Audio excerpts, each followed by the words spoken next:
All right, it's Sunday night. We're here live from Jeffersons. Got a good crowd tonight. People making some noise in the background. Let's hear from the crowd real quick.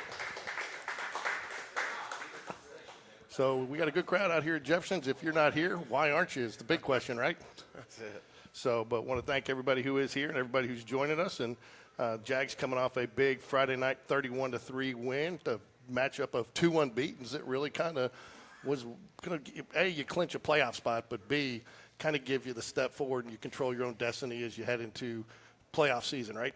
It did. I mean, we went into it feeling pretty battle tested. I told the kids all week.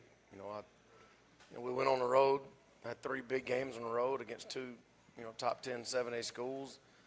They figured out a way to win at the Met, figured out a way to win down 14 at James Clements, figured out a way to win in the rain in Helena, and it was just another game. I know it was a big one on paper, but for us it was another game, and the kids went out there and they did what they had to do.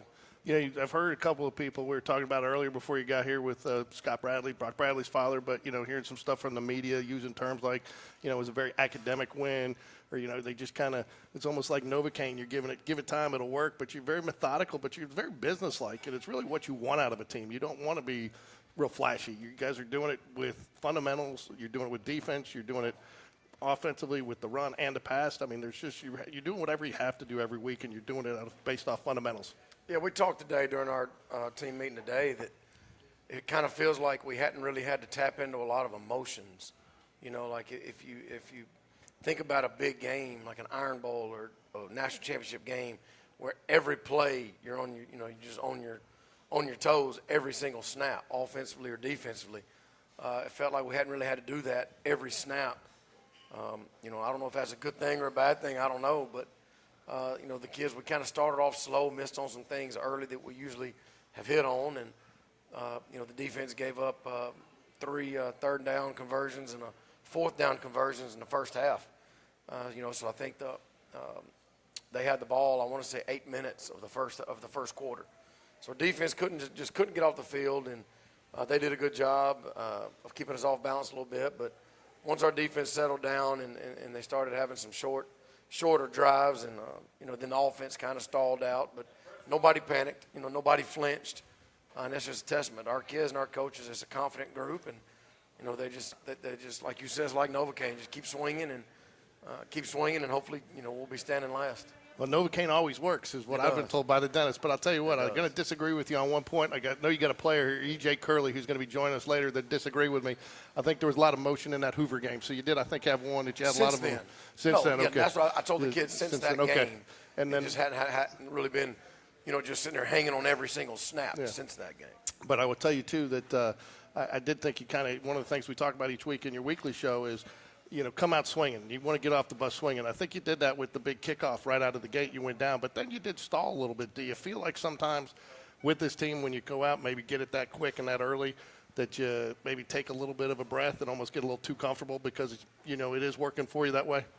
I don't know. I just think we missed on a couple things. I don't think our kids approached it any differently. I don't think our coaches did either. We just, missed on a few, and that, that happens. But like I told the kids, since James Clements' second half, that's 10 halves of football. They've given up, 17 points, and I thought the second half of James Clements, I kept telling them, if they keep scoring, we have no chance. And the defense, slammed the door, and they gave up 7 points the second half of James Clements and allowed our offense to get going. And same thing at Pelham, and then again the other night, as long as the defense gives up some things, gives up some drives, but when they get near that red zone, they end up a lot of times getting the ball back somehow. So it's a very complimentary football team right now that, if the offense is lighting the scoreboard up, everybody's having fun, and that's easy. But if the offense isn't lighting the scoreboard up like the other night early, our defense kept us in it by keeping the score at 3. Yeah, and I'll tell you one thing, too, again, that's impressed me. You talk a little bit about the defense.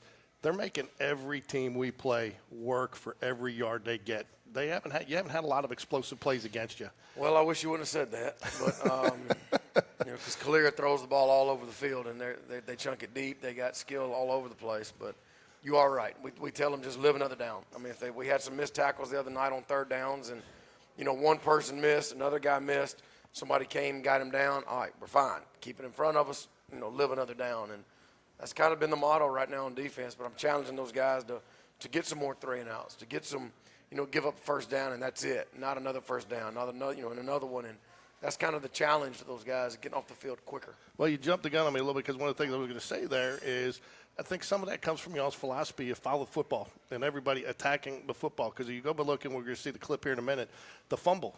The guy that came and actually caused that fumble came from way across the field. You're right. And then we probably don't have any business recovering that fumble if everybody's not attacking the football the way that they did. But you got another guy after he causes that fumble, is in position because he's moving towards the football and able jumps on it and gets a big play for Spain Park. And there's another play late.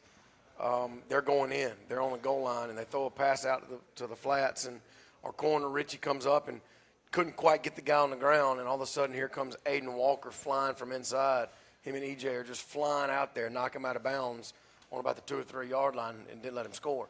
So you got Aiden Walker, a D tackle, flying his butt out there to the flats just to knock the kid out before he can score. And that goes back to the defensive coaches and Coach Bush just teaching that relentless pursuit and effort. And that don't cost you a dime, and you don't have to be the most talented. But to give relentless effort is a choice you make. The last thing I want to talk about is the depth of this team. And when I say depth is, it may be not position for position number of players you have at each position, but it just seems like each given night you've got different guys stepping up. Whatever roles, whatever team we're playing against. I mean, we went up against Benjamin Russell. They had their big, and the cornerback stepped up and did a nice job, and you put a Braden Matherson on him and did some things. But each week you seem to have somebody, Corey Barber, stepping up one, having a huge game. Then it's Takari Shanks, and they really are complementing each other. What's causing that this year? Well, they're good players, and when good players are given opportunities to make plays, 9 times out of 10 they're going to make them. And it's just a testament to our kids that they all want to help each other. They care about each other's success, and the guys on defense care about keeping them out of the end zone, and the guys on offense, a couple times the other night, Jackson Bell, Jackson looks at me from the sidelines and he's doing his hands like run the same play, like run it again, and we did. We ran it a few times. So when you have offensive linemen who want the ball, they won't just run the ball behind us. That's a good thing. So I think you got kids all over the place that want to do their job for their teammates, and whenever you get that, good things happen. Last question I want to ask you and bring up for you is first playoff berth that you've clinched at Spain Park since 2015. Not you, but the team has clinched. I know that was a big step, but after the game, there was no celebration, which I think was kind of normal because that was just a step in the process and the goal. But did they enjoy that moment for a minute, knowing that they've at least clinched an opportunity to play a little bit farther this year? Yeah, they did. I mean, we didn't really talk about it. I mean, we keep our heads down. Like even today, we don't really talk about a lot. We just keep our heads down and try to fix what we can fix. So we're the best team we can be, and I'm very proud of the fact that they've clinched a playoff spot. That. Now we're just jockeying for position. If we win one of these next 2, we're the 1 seed and we win the region. So, very proud of these kids. They've come a long way in 2.5 seasons, and I don't know. It's just a very healthy place, a healthy place to be. You got kids who care about each other, that coaches who push them and they love them, and sometimes that love might look a little different, but it is absolutely love, and it's fun. It's fun to see these kids succeed, and it's fun to see them enjoy each other's successes, and we're going to keep this thing going and try to, like we talk about, rinse, repeat. We got in the weight room last week, and you weren't here, but now our magic number is 58. It was 53 last week, and we power clean. We maxed on all of our lifts, and one of the metrics I've always used as a metric on team strength is how many guys can power clean 225 or more on the team, and going into last week, we had 53, and we picked up 5 more, so we're now at 58, and that's over half the team. And it's just a testament to these guys that's just what we do. There's no questions asked. We live 4 days a week, and I think it's showing on Friday nights, and that's the fun thing. You see the results in the weight room, and you take that and you transfer it, and you see the product on the field. It's a direct correlation between the work you do on a day-to-day basis and what you're seeing on Friday night. So as coaches, anytime you see that, it's very, very rewarding for us. We're going to get to some highlights right now, but before I do, I got one question for you. Did to join the high-tech world, it looked like you had a little different angle on one of the end zone cameras when it looked a little higher. Did to join the world of the drone? We did. Our coach has been on me for a couple of years, and whenever we've swapped films with team with drone views, we just love it. So they finally talked me into it a couple weeks ago doing it. So we're no more scissor lift. We used to have a deer stand. You know, when I was at Fairfield and even J.O., I bought a 15-foot deer stand from Mark's Outdoors, and we'd pile it up in the back of our truck, and that'd be our end zone shot. We'd have somebody, rain or shine, they'd have, sitting, Coach Arrington will tell you, we go play Coleman in 2008, and it was an absolute monsoon, the worst conditions I've ever played in.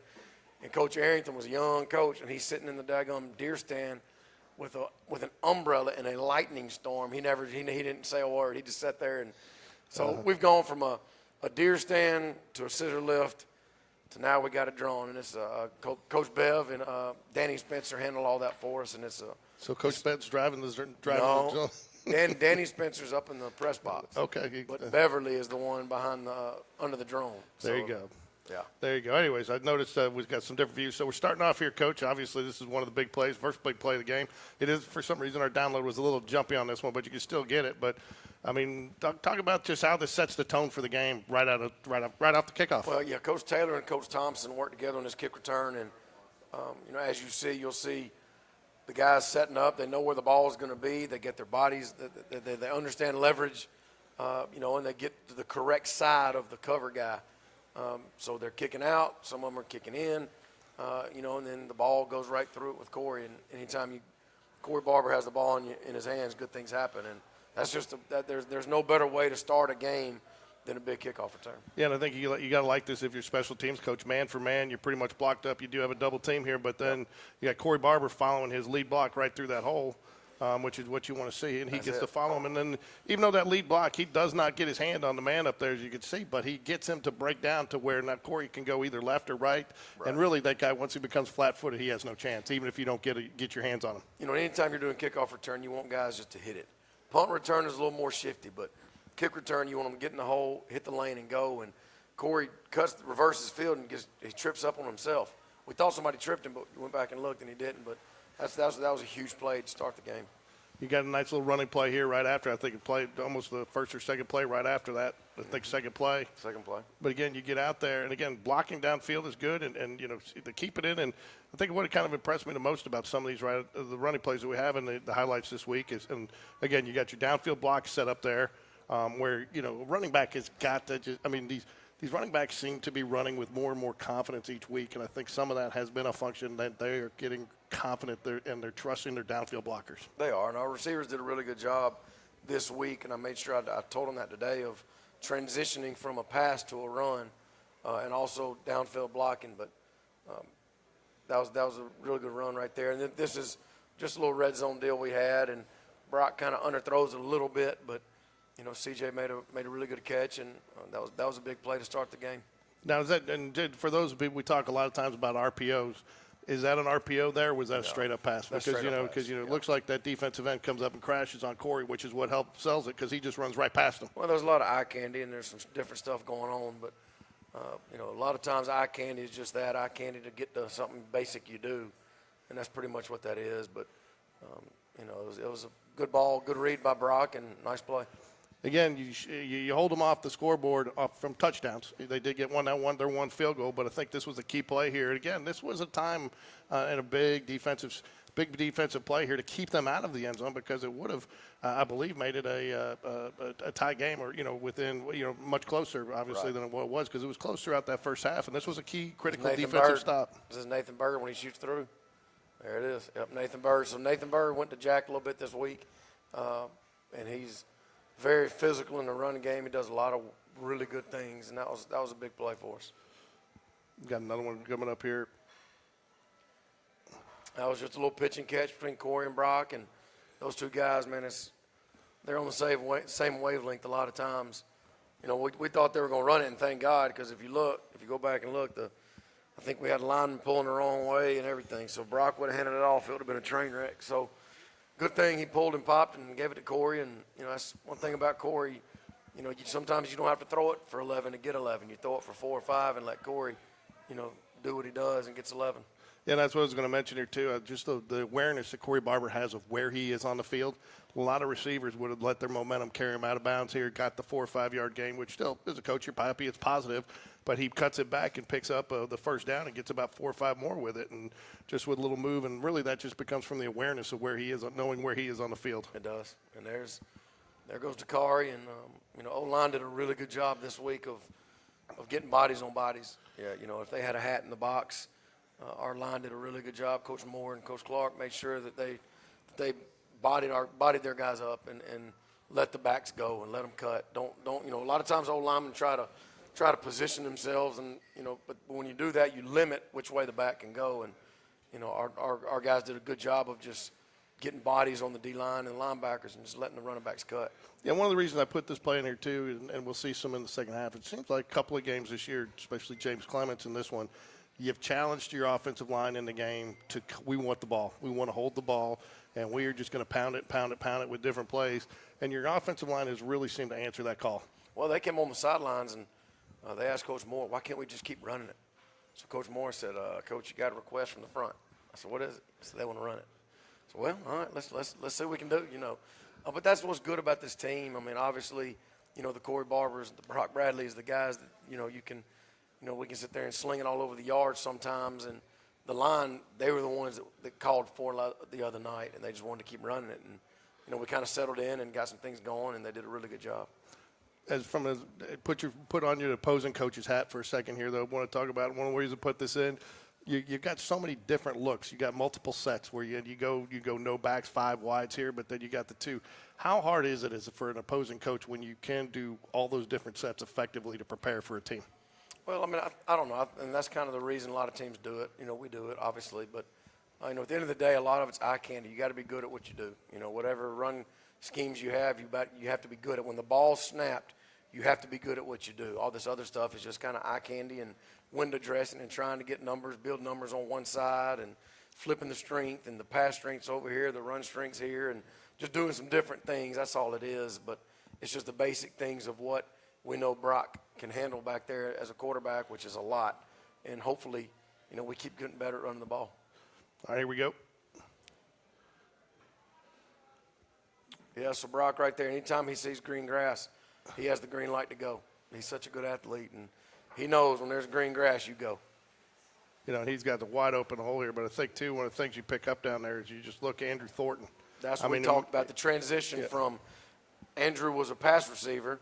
He sees Brock scrambling, he instantly turns into a blocker. That is the transition that we talked about on the perimeter blocking. That's the difference in a 11-yard gain and a 20-something yard gain right there. Just guys who transition from being a receiver. Now I'm a blocker because here comes Brock with the ball. And then you got Corey Barber there thinking it's a touchdown. He's got his hands up. He's probably mad he didn't throw it to him. I don't know. He probably swears he was open, probably. But again, here's one thing that I was impressed with here. Again, is the same thing on defense. Everybody following the football, and when you get downfield, so you never know when that block's going to come, when that cutback, when you're going to have that opportunity to get in that play. But Andrew Thornton, huge down here, just you're letting Brock even get just a few more yards. That's it. As he cuts it and protecting your quarterback. I was about to say, and saving a shot, saving a big tackle on Brock. I made a joke earlier that even I could have picked up the first down with that hole and all that green grass out there, but everybody told me that I would have probably pulled a hammy. So. I was about to say, let's not go there now. Hey, I got to say now, how about the Blues? Yeah. How about the all-blue uniform now? They were good. They're good. I'll tell you what. I'll tell you what. It's surprisingly, most of you know, I was out of town. Wendy and I were on a cruise. We were sitting on a cruise ship. We were actually sitting two tables down, watching it at our dinner table from a couple, and that's what they do. They design high school band and football uniforms, and they saw them, and they said, that's pretty sharp, and I snapped a screenshot for them and sent it to them. So you might be seeing the All Blues out in Salt Lake City. That's fine. Well, hey, David Spencer, he's the one who designed it, so we told him the other day, Friday night, we had to come up with something he didn't do good. We were like, all right, we have to come up with a but. We're like, hey, man, we love the uniforms, but – and so it took us all. We were like, well, the only thing we could really settle on was the stripe wasn't big enough. And you know how David is. He said, that's like a billionaire walking in the room and somebody else telling him how to raise money. Yeah. I said, okay, David, never mind. Here we go. We got another play here. Another just great run here by Dakari Shanks. And he seems like he's been just getting stronger and stronger as the game goes lately. Well, that's how he trains. I mean, he's a workhorse, and he's got great feet, great vision, great balance, and you never really get a real shot on him, and he dances in and out, and Coach Berry does a great job of drilling that in practice. And Kari, That was a big run for us. If you look at it, I think he's got 1, 2, 3 cuts in there and breaks 3 tackles and still carries a guy into the end zone with him. I mean, he just – on that one, it was like a mental. He was not going to be denied. He's a special back. And Mitchell Frazier here comes in with, again, just the downfield. And I think that's really what I don't think people totally understand is you look at Mitchell Frazier here with this block, and, I mean, he really sells his route, and it gets in there and takes that guy when he's not looking, and that's a 3-yard run if he doesn't make that block. That's the difference in 3 or 4 yards and 13 or 14 yards. Oh, here's the fumble we talked about earlier.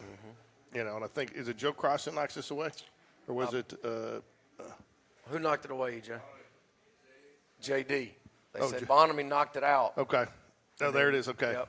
And EJ went and gobbled it up. Yeah, and I mean, again, everybody attacking the football there. Here we go. Another nice little run here. Cuts it out.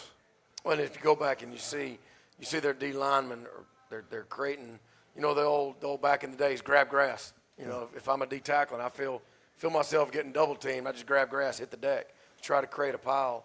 So, you know, that's what they did on the left side right there, but Kari dances past it. And again, this play doesn't happen. You got Henry Gregory, all one hand of him with the club, you know, makes a nice block, throws this guy off one-handed and all, and really, again, gets that lane open for him to cut it up. You know, and again, he seals his end, and it comes down to sometimes one guy. I mean, everybody needs to do their job, but sometimes there's that one critical guy that he's got to make that one block or the play gets blown up, and that was that block, was it not? That's it. A big old club. You've had a lot of success with this play all season. I don't know how to say it other than Corey Barber jet sweep around the end, and I mean, and you'd think teams would be ready for it, and it's but I mean, he runs it, and you ran it twice this game and had success with it, and I think he got 2 touchdowns off of it. They did. So again, this is what we were talking about earlier. This is just you at the end of the game, really trying to take the air out of the ball and just run out the clock and keep their offense off the field. And walk away with a victory. But, I mean, as a coach, it's got to give you a lot of confidence in your play calling chart to be able to know that you can rely on those guys at the end to try to work some clock and keep their offense off the field. Well, I think we got the ball back right here with 6 minutes to go in the game, you know, and we ended up, you know, we scored in under a minute, with under a minute left, and we probably should have hit a knee, and that's my fault. But, you know, that's a good 5-minute drive right there. That's a 4-minute drill we talk about all the time, just in the game. Yeah. Just keep the ball in the game, get first down, stay in bounds, just all the little things you're supposed to do in that moment, and our kids did it. Yeah, hard to hit a knee, though, when they're calling a timeout, too. You know. Yeah, well, they had 12 men on the field, and they didn't want to get hit with I that. got you. So, but, I mean, it's just tough. But you don't know that. They don't know that. It's just part of the thing, and it's part of the live action of the game. It is. You know? Look, I've been on that side way too many times. Yeah. To, you know, and I would have probably been upset if somebody scored a minute to go. But it is what it is. I apologize, and you know, they know me. I've known those guys a long time. But you know, we're moving on to next week. Yeah, it'd be one thing if that's who you were, but everybody knows that's not. You know, you like to win with class. You like to do it the right way. So. Plus, I've been on that side way too many times. Like I said. In the last couple of years, a few too many times. Correct. So here we go. The last play of the game here. Just again the jet sweep again. Watch the Dakari's block. Yeah. Well, I got it highlighted here again. You get Dakari and then. Is that Ryan Brazil? Or It is. Yeah. Kari kind of knocks 2 guys down, knocks his guy into somebody else. Again, but if this play does not work because they actually have it defended pretty well. If those guys don't, and that's the thing. Again, it's one of the reasons I kind of put that play in there was that's the last play of the game, and those guys seem to be running as hard. And you're up, you know, 24 to 7 or 24 to 3 at that point, and those guys are running as hard as like it's the first play, or you're down and you got to have that touchdown to win. I mean, they're giving the same effort on the last play of the game that they're giving on the first play of the game. Well, because they want Corey to score, you know, and they don't have the ball. They're blocking for somebody else. So, you know, I tell all these kids all the time, leadership and being on championship teams, they leave clues behind. You know, if you're a leader, you leave clues behind. And what kind of clues are you leaving? That's a clue. Just guys that I'm busting my butt for somebody else to score. The game's out of reach, but I want him to score. And that's just little things like that don't show up on scoreboards that matter a lot when you're trying to build a program the right way. All right. Anything you want to add to wrap up the game and before we bring up E.J. Curley and Henry Gregory? No, bring these guys up. All right. Come on up, boys.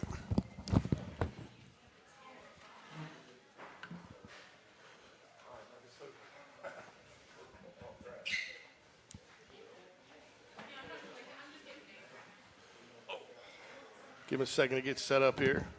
Get their mics turned on. Make sure they can hear okay. If you can't, let me know if it's too loud. I can adjust your volume. Yeah, flip that around there, EJ. There you go. Get that mic up by your mouth.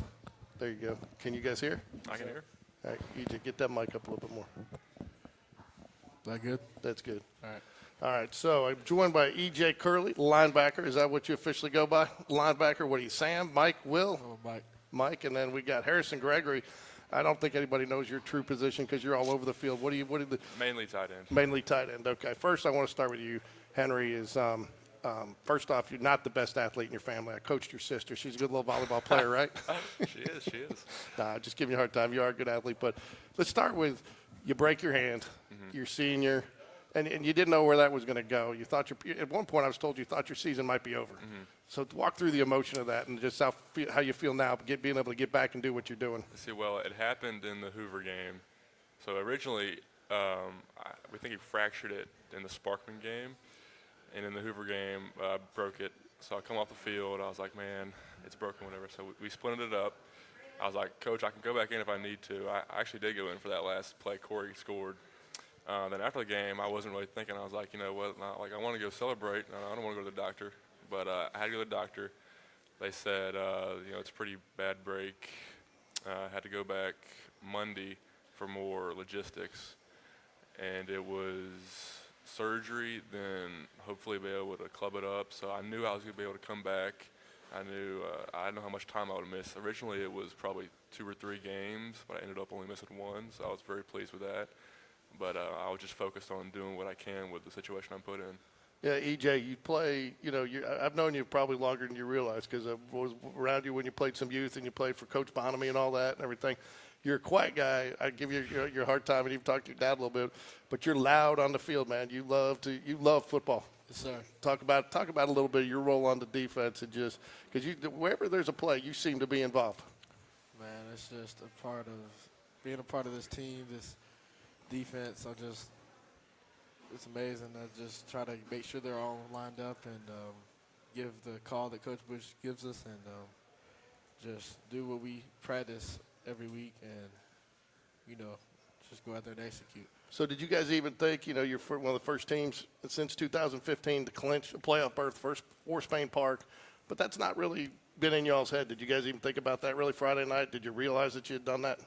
No, sir. We don't really like to look at all the distractions. We just prepare like Coach V says, rinse and repeat, and just go out there and handle our business.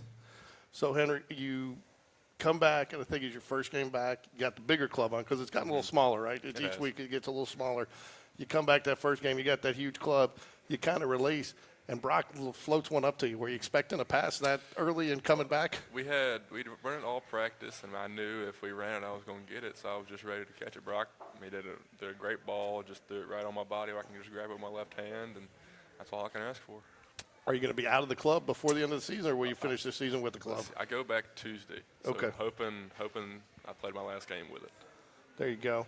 All right, EJ, your dad played for Alabama. I think EJ's for Eric Jr., right? Yes, sir. EJ. So your dad played for Alabama, but he was defensive lineman. Yes, but he also played for the Berry Bucks at the time, so he was Hoover. I know he was a legend over there.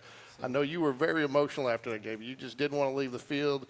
You left everything out there, but do you give your dad a hard time now that you beat his alma mater, Hoover? I mean, I did at first, like when I was younger, when I saw that he used to go to Berry, and I knew I was going to end up at Spain Park, but he's always showed support, and he's like where his feet are at. He's glad that I'm here. He's excited to be here, so he was just really supportive of me and happy for me. So I just celebrated with him. That's one thing I know about your dad. I've worked out with him some, not obviously in a long time, but so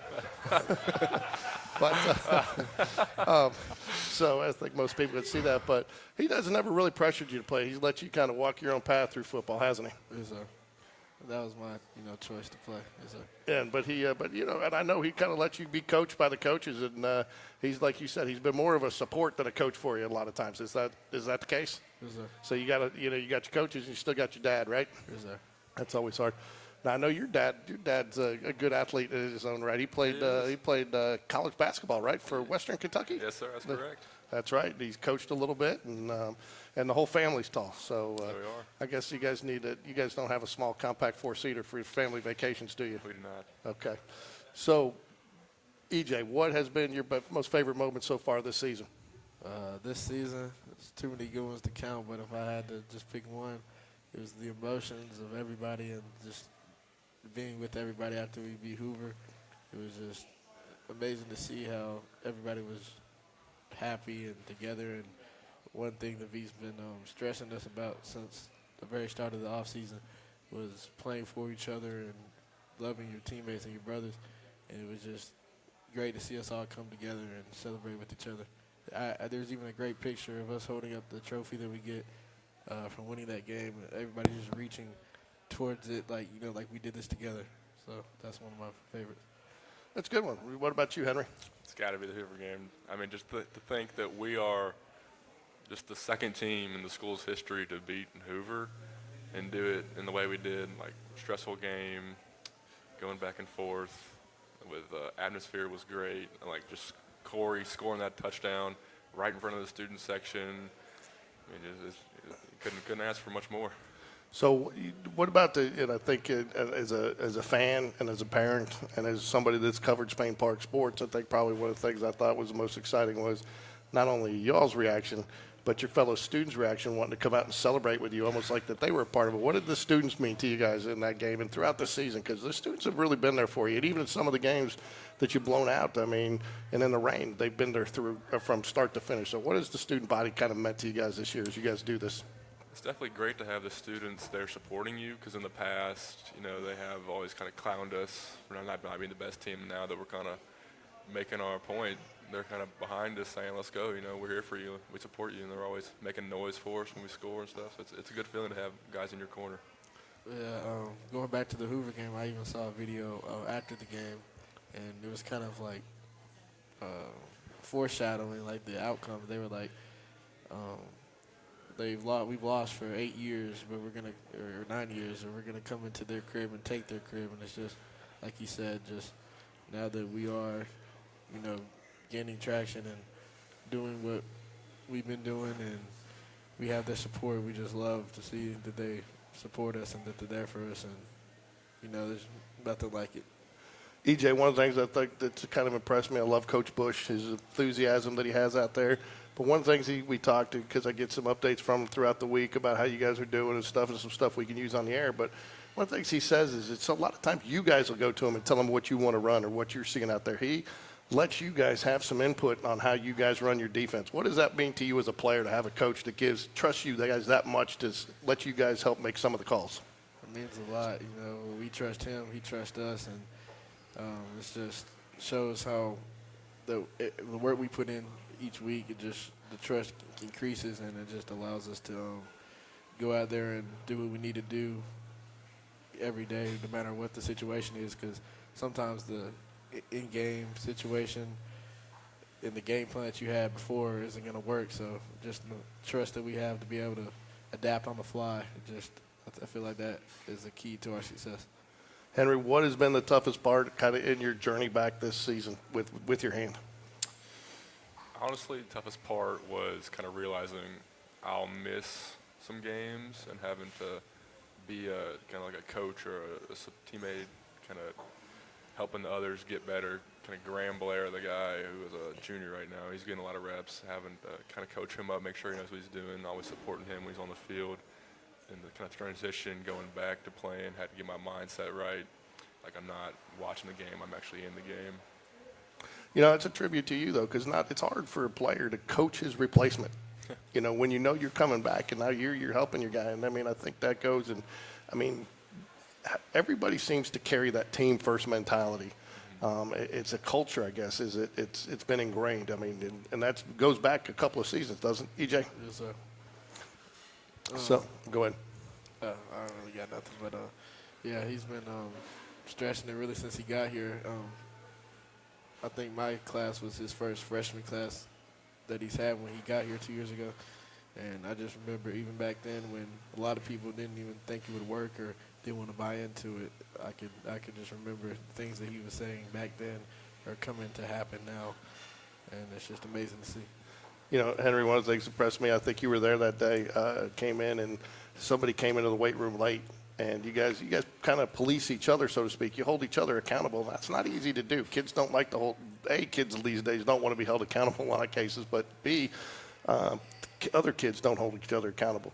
So again, that's just kind of a philosophy that you guys have picked up on. Is you think that makes it? I mean, what's made that so easy for you guys to do? Just again, the culture. I think it's because we all want to see each other succeed. We want to see this team succeed, so we're willing to buy in and do the things that we need to do to make that possible. So it's obvious. I think we can all agree that probably for any team, but Spain Park has not played their best football game yet this year. So EJ, what defensively, what do you guys got to do to play your best football this year? We just got to keep getting better each week, and like you said, buy in every day and just work and rinse and repeat and never look ahead. Always focus on the current moment, the current week, and just prepare the way that we've always prepared, and just stay locked in. And then we should keep increasing each week, each game, and see how far we can go. All right, and Henry? I'd say not getting complacent with where we are. We still miss a lot of calls, still get calls wrong. Like I know it was probably in third quarter we had a green called, could have been black. We signaled in the wrong or something. But still just kind of getting better every week, like EJ said, not being complacent where we are and just keep getting better every day. I got a C2 on this question. If you're consistent with all the other players, what's the one thing that drives Coach V the most nuts either on the practice field or during a game? Palms up. Palms Yeah, up. palms There up. it is.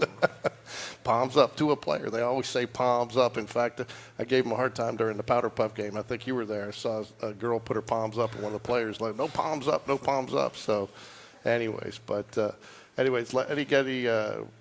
who's the player on the team that kind of is the jokester a little bit, that when things get a little tense, he might do something to kind of ease the moment or cut through that stress a little bit? Who's kind of that guy that kind of turns the tide a little bit?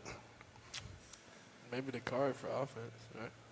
Well, during the games, Kari's locked in. Yeah, Kari during is, the Kari is games. in his mode. I mean, Yeah. during the games, we're all pretty focused. Yeah. But during practice, we all cut up. Yeah. Do you? We have our fun. Last question I got for you before I bring Coach V back on is you guys seem to be a very close-knit group. We've obviously talked about that several times tonight. Are you guys as close off the field as you are on the field? I'd say, yeah. I Yeah, mean, for the most part, yeah. over the off season, a lot of the O-line and the fullbacks and tight ends, we'd get together during the winter and go work out, then go to eat afterwards, just kind of hanging out with each other. And then what did it mean? And I don't know if you guys got to see him much or interact with him, but I understand that there was a pretty large senior graduate football class that was there. They had their own section this week, and you got a lot of those guys that want to come back and see and still be a part of it. What does that mean to you guys? They obviously have passed the torch, but they want to see that legacy continue, and they're believing in you guys. What does that mean to you guys? Kind of, does it give you a little extra, hey man, we got to do this and do it right? It's great to know that they're with us because, I mean, they laid the path for us, really. Like, they were the first class to kind of flip the switch, kind of get us rolling, and we're just trying to carry on what they started. Yeah, it just shows the brotherhood that we've built, even with people that were, older than us or whatever. Like, they didn't be like the stereotypical, oh, you're younger, lower classman, we put you in a trash can. They, like you said, laid the foundation. We had the brotherhood, and we did it with them, and then now they're gone, and they get to come back and see that we carried on what they, laid down for us. So what's a better feeling, pancake and blocking you're the guy in front of you or catching that touchdown pass? Pancake, definitely. Pancake block. There you go. So selfless. EJ, recovering a fumble or meeting that running back in the hole? Well, the fumble was good, but I love the hit. So There's no doubt about that. In fact, I've heard you've had to go through a couple helmets each season. Is that true? yeah, I already have something wrong with my other one. So. There you go. All right, guys. Well, hey, it's senior night, so again, that's another big night. Now, you won't be there until next year, obviously, but we'll talk just one last little thing about best moment as a Spain Park player and what's it meant as a senior to put that on and kind of see where you guys are today, because you've been 3-4 years of building to get to this point.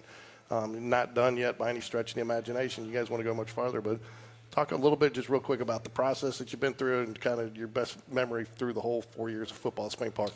Well, my process is a little different than most people's. I played freshman year, I played basketball sophomore year. Then I came back when V came back. I was like, you know what, I'm going to go be a part of this, do something.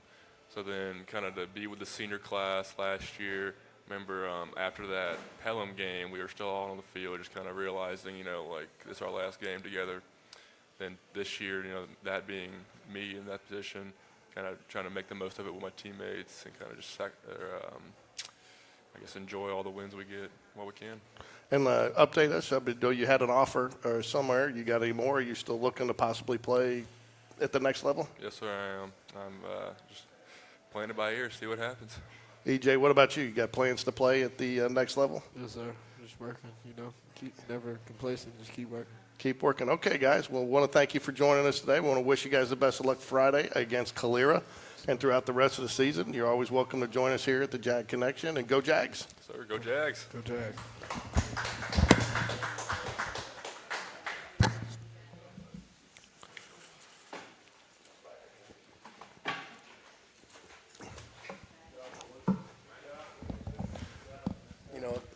All that stuff's relative, right? You ask Henry what his favorite, would he rather a pancake or a touchdown? You ask Brock Bradley, it's going to be a touchdown, right?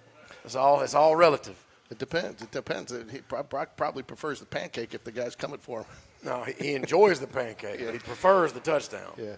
No, I get it. But I'll tell you, I think that's just too, though, shows a little bit. I think I saw you smile a little bit there because I think that just shows the selflessness that you have with the players on this team. They would rather get that block to open it up for somebody else than get the, because obviously, that's one thing I still look at. You got a guy that goes all the way down the field and the running back gets the last yard, in the touchdown. Yes, great play, but really, you don't necessarily celebrate, because it's easy to get the glory on a touchdown. There's no doubt. I mean, these guys care about each other. They do, and we see it every day in the weight room, in the locker room, in the team meeting rooms. I mean, we see it a lot, and we talk about it, and it's fun to talk about it and see the kids go out and do it. And I think the best thing for me is to see just, you mentioned something about what the Hoover game meant and all that, what it means that this group is, you had the group of lettermen from last year off of last year's team in the bleachers, and I think that's just what makes Spain Park so special, And, Pat Dye said it best. He said, some schools love their football team, but Auburn people love Auburn. Well, that's kind of Spain Park people love Spain Park. And that's no matter what sport it is, no matter what grade you're in, if you're old, if you're young, if you're an alumni, that doesn't matter. If you're fourth grade, it's just, it's just seeing the community rally around these kids that are doing really good things for our community and our program. It's fun to watch. It really is. When you mentioned the word community, and that's one of the things I want to touch on real quick. There's a lot of things that go on behind the scenes for Spain Park football that's you don't see necessarily on the field on Friday nights. And I know a big part of the Gridiron Club and what helps you get things done and helps our parents be involved is Michelle Blair. So, I just wanted you to touch on that. I'm not sure everybody recognizes everything that she does for Spain Park and what a great asset she is to have. And again, with a lot of the other parents, but just talk about Michelle a little bit and what she does for the program. Michelle is a rock star. In terms of seeing something needing to be done, coming up with a plan and getting it done, whether it's a list for position dinners, whether it's putting on a video for the moms, whether it's a senior night questionnaire. It's just, she's so by the book. If this needs to get done, she's going to figure out a way to get it done. And the Blair family is a blessing to our program. And obviously, her husband Rex is on the board, and he's very supportive of everything we do. And he sees the inside working of our program and of how many people and how many kids and everybody, the parents, how everybody's kind of working together to do this thing. And, that's the fun part about it. It's way more than one person. It's not just one person, two people or whatever. But Michelle is very much a big part of everything we do. And, we're blessed to have her part of our program. Friday night, senior night, was there. I give a lot of the kids, I interview with the smaller groups, interview a lot of the seniors heading up to it. But and I tell them, I'll remind them, senior night's as much about their parents as it is about them. It's an opportunity for their parents to get a little recognition because, they're driving these kids to practice in their, when they're still in grade school, and they're running to Dick's on a Friday because the kid his gloves tore to get him there before the game, or, in some cases forgot didn't bring the right uniform to school or whatever it might be, right? So talk a little bit about senior night, just and what it means not only to the players but the parents and the whole program. Well, I mean, especially this group of guys, you know, they've kind of gone a full 180. You know, when they first got to high school as a freshman, you know, that was when we got there. Or no, that was the year they were sophomores. And they'd kind of gone through a coaching change, and a lot of kids left, and it's just you know, it was a mess. And it was truly a mess. And these kids stayed true to each other. And I think that speaks volumes of who they are as people, who they are as families. You know, they stayed. And they gave us a chance to try to build this thing together. And like Henry and EJ just said, that, you know, it means a lot to them. They stayed together, and they leaned on the kids that came before them, the Landon Hueys from last year, Josh Lewis from last year, Sean Corey, Logan Brownlee from last year, 2 years ago. You know, Evan Smallwoods, you know, the guys that just started this thing since we got there. So these seniors, man, they've kind of seen a little bit of everything, and you know, their book isn't closed yet. You know, they've got some chapters finalized, but the book to their senior year is not closed yet. And I'm going to challenge the Tracy Frazier's, the Amy Smallwoods, the Higginbothams, some of the mamas. Don't come out there crying on the 50-yard line. I'm gonna tell them now. Don't come out crying, because if they make me shed a tear, we're gonna have problems. Right. So don't come out here crying.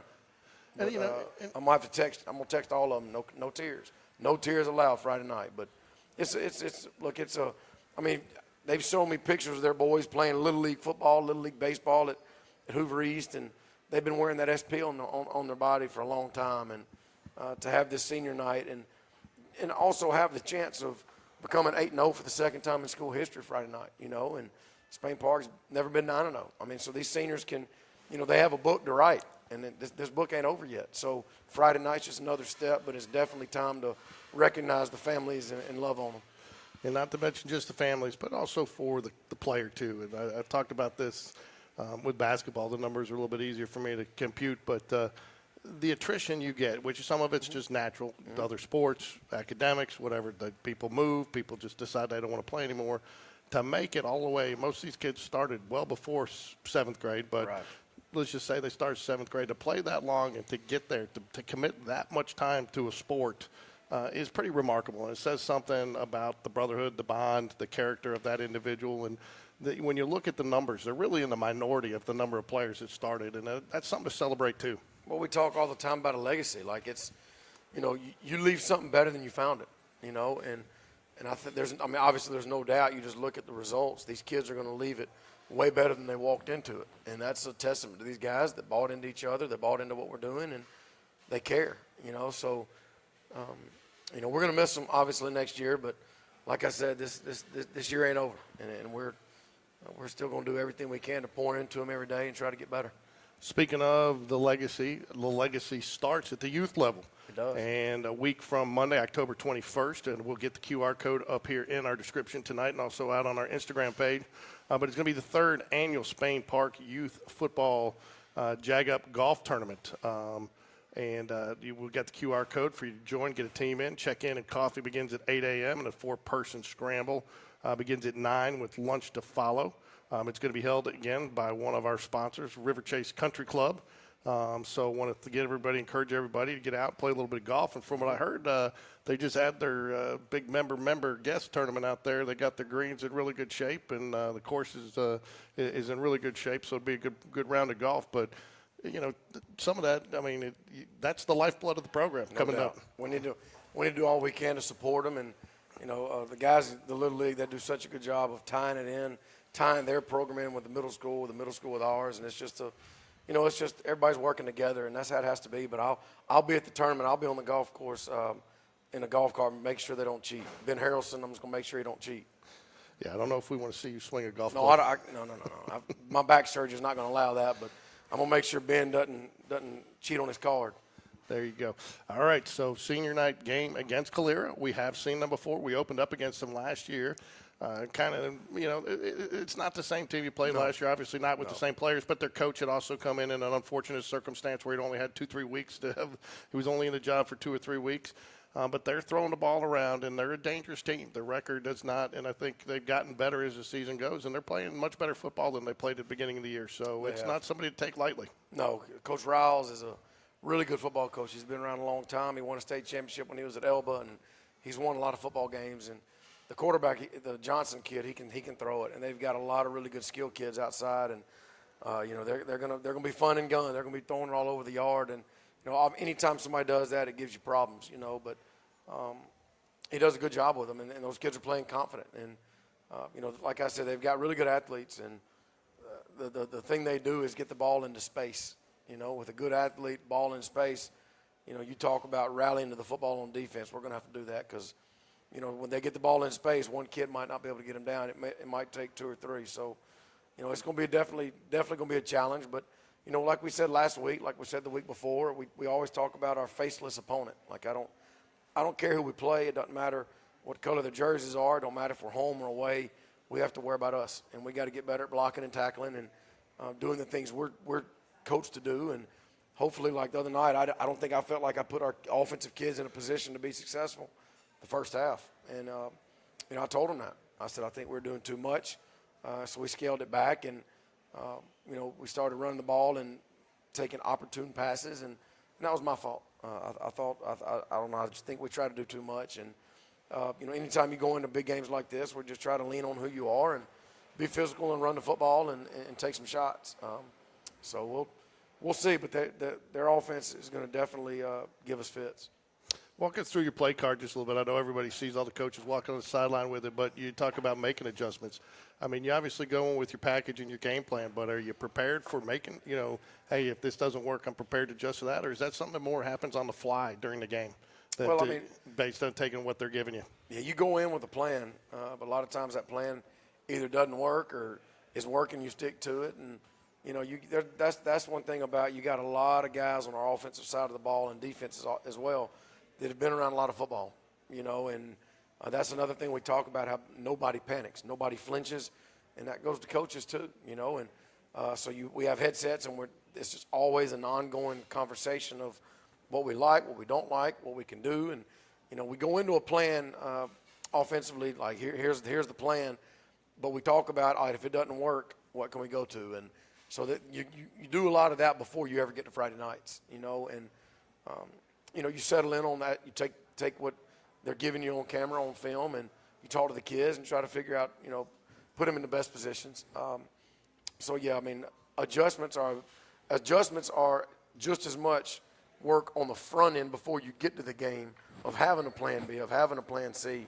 And sometimes, on paper it's not supposed to work. Like the trick play we did against Hoover, it was a train wreck. Like I had to turn my head. I said, I can't watch. But Brock goes and gets it. Andrew somehow gets it to him, and Brock throws it downfield, and everybody cheers, and the chains move, and it's a first down. Like, so sometimes it just happens, and sometimes you don't plan for it. It just happens. And that's a credit to the kids of overcoming the coach's shortcomings, But I don't know. I feel like I'm on defense. I don't get involved because those guys are going to work their butts off to figure out answers. And offense, we work together collectively to try to come up with answers to put our kids in the best position.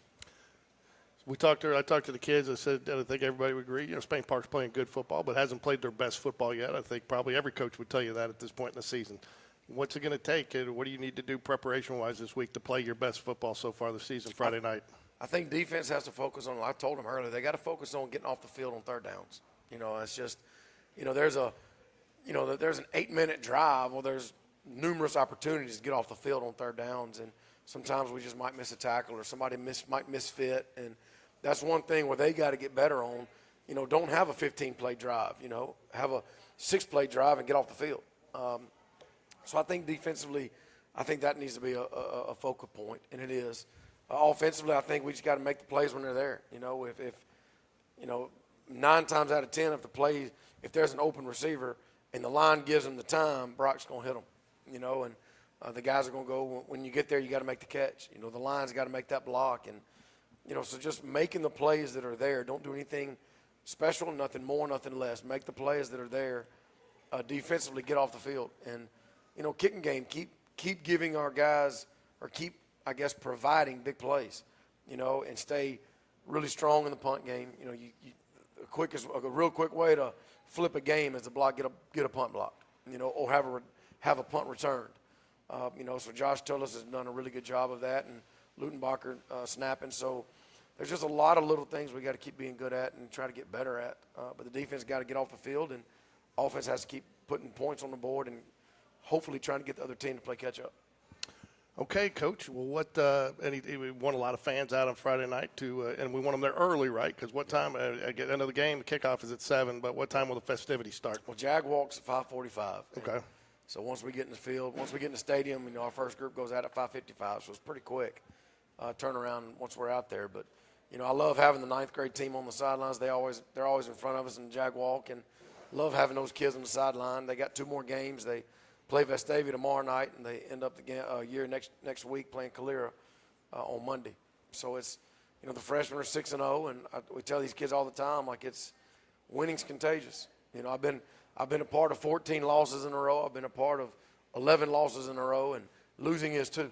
And but whatever, if you're winning, you got to figure out why we're winning.